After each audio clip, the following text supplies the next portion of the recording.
Epic Champion Empowerment is just around the corner. Are you ready for it? Let's go.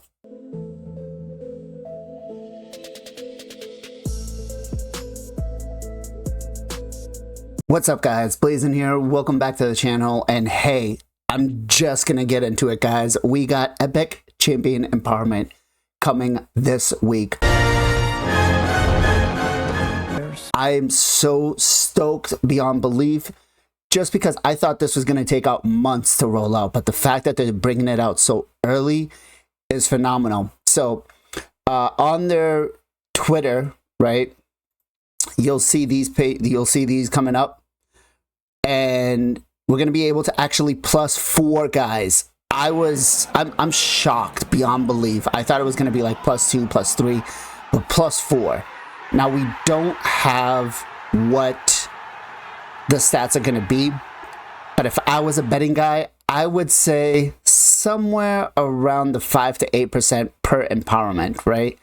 We'd be around the 5 to maybe 8. I did ask in content creator chat. I haven't been told yet, but again, this is just speculation. But even though it's still phenomenal. So some of the champions that we get from Doom Tower, along with DJ, these are what's going to empower them. I mean, Toph the main has now his use, right? What the hell you say? But I think Oboro being fed for Taya isn't bad. Oh! Ew! Dude! What the fuck? Rain. Yeah, I'm okay with all of these. I'm okay. We're not talking like any Inquisitor Shemales, Godseeker and Nereis.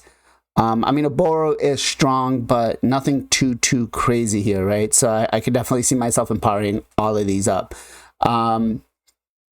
Let's see, is there anything? I'm just trying to see here on the side. Does it say? Yeah, it doesn't say anything, but you guys can see here all of these comments. Everybody's excited for it. It's about time. Like, we needed this, and the fact that they're bringing it out so early is great. But let me talk to you guys about something I'm noticing. I can't do negative today. Positive vibes, positive vibes. That a lot of people are talking about. And the thing is, there's a lot of people going around saying, don't level these trash champions, don't empower these trash champions, empower only these or empower this. But I think the way it needs to be approached, guys, is we need to, there's no who are we going to empower and we're not empowering this or that. It's every epic champion that can get empowered should get empowered, just like we do with our legendaries, right? Because of content that comes down the line, because of the ease that it's going to provide, that stat boost. And I think what it should be is prioritizing which ones you're going to do first.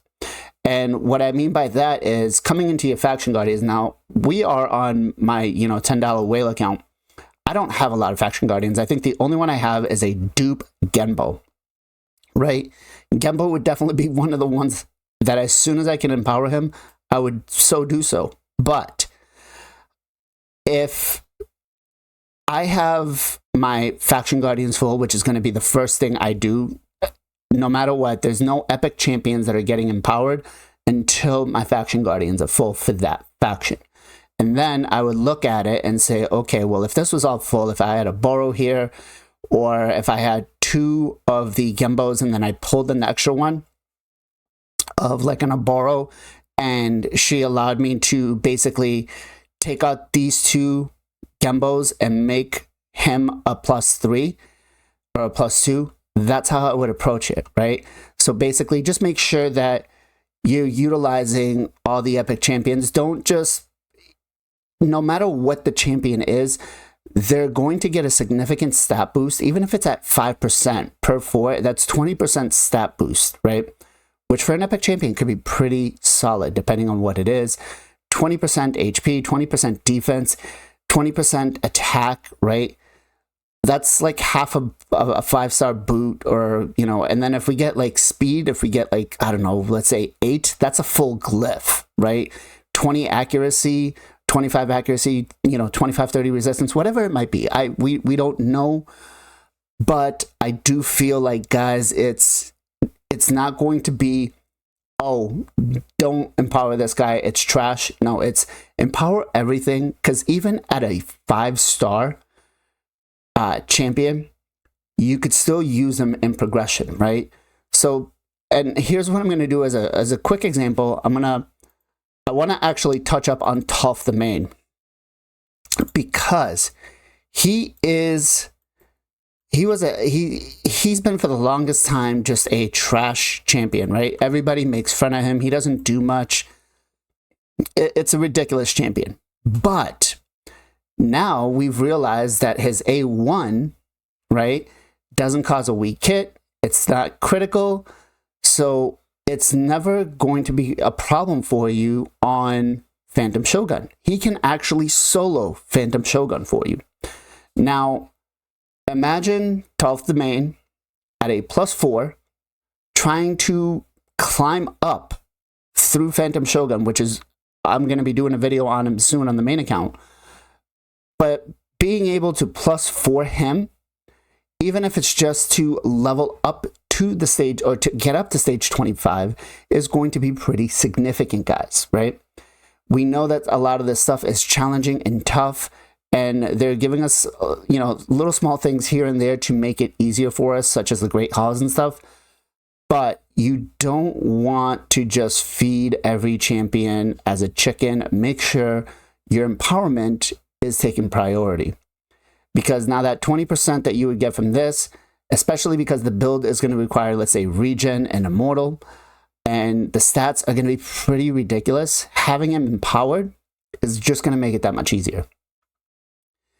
And then again, you could use a lot of them just in particular places. Like, another one that comes to mind, honestly, quite a bit is, what faction is he? Jolton, right? Jolton is a very underrated champion because he brings in a HP burn on the A2, right? It's a 4-turn cooldown on 4 turns. So this guy is basically going to make sure that you always have HP burn up. Now, if you're struggling with Nether Spider, this is a perfect candidate. Even if you don't want to bring him to, 6-star, you could keep him at a 5-star +4. He's going to get a decent stat boost out of it. It's going to help him survive. It's going to make it easier for you to build him towards that 400 accuracy that's needed. So don't, again, not trying to not trying to bash on anybody else out there, right? Everybody, there's going to be tier lists, right? I get it. Everybody's got to have a tier list of what is going to be the best ones. But I think, guys, what you really should do is look at prioritizing which ones first. But that doesn't mean if a champion is not being played on your account, don't +4 them. Be safe than sorry, right? Boy Scout model. Be prepared for the unexpected. I think that's what it is, or something like that. I don't know. That's what I mean, because you never know what some of these champions may come in. Like Toph the Main. Who would have thought he would have been used for this, right? So don't just willy-nilly throw everything out as a 4-star chicken and don't use it. The game is about to change for us. Now, that said, there's going to be a priority of what to do with your dupes. It's going to be a +4, so obviously Faction Guardians are going to be the one that's affected the most. You want Faction Guardians full first, right? Just like we do with legendaries. That's the same thing you're going to focus. Faction Guardians first, and then empowerment. Look at the empowerment. Look at which champion is going to be prioritized after your Faction Guardians are full. See what's going to give you the most use on your account, because that's what's going to matter. If it allows you to, let's say, pull one dupe out and +1 or +2 one of them, because now you pulled a different dupe, hey, that's the way it's got to go. Don't just feed every dupe. Don't listen to where it's just like, don't do that. After you've empowered every single epic, then yeah, you do you. You want to feed your 4-stars epics, go for it. But just make sure, guys, I don't want to see people getting hurt by taking things the wrong way. I feel like the best course for this is going to be fill your faction guardians up and then prioritize who you're going to +4. Even if it's a trash champion, still put them on that list, guys, because you never know. All right, guys, if you found any of this stuff helpful, smash that like button, show me some love, tell me that I'm doing something right here, and maybe we could start doing some more videos like this. And if, you want to subscribe, I'm not going to say no. But that said, I do appreciate everybody who supports me on the YouTube side and on the Twitch. We are going to start streaming a couple more times extra throughout the week. I think probably Monday, Wednesday, Friday, along with Sunday from the Knights of Teleria podcast. We're just going to have some fun. Speaking about the podcast, if you do have some time, make sure you join us 2 p.m. EST every Sunday for the Knights of Teleria podcast. You get some of your favorite raid creators, whether they're streamers or YouTubers. We come on, we talk about the good, the bad, the ugly. We have a lot of fun. We break everything we can down. Sometimes, we think of things that are good. Sometimes we think things that are bad. And, Plarium might implement them. Who knows? As always, guys, much love, much appreciation. Be safe, be well, be good to each other, and I'll catch you guys next time.